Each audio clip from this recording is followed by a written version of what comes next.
Ikaduha nga posibleng hinungdan nganong gahagok ang usa ka tawo kaning problema sa ilong. Nani ni gitawag nga deviated nasal septum? Di ko familiar ani.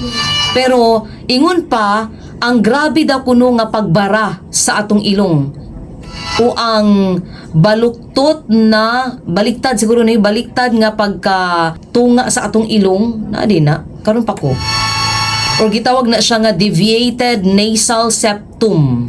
Maoy hinungdan o mamahimong hinungdan ngano nga gahagok ka.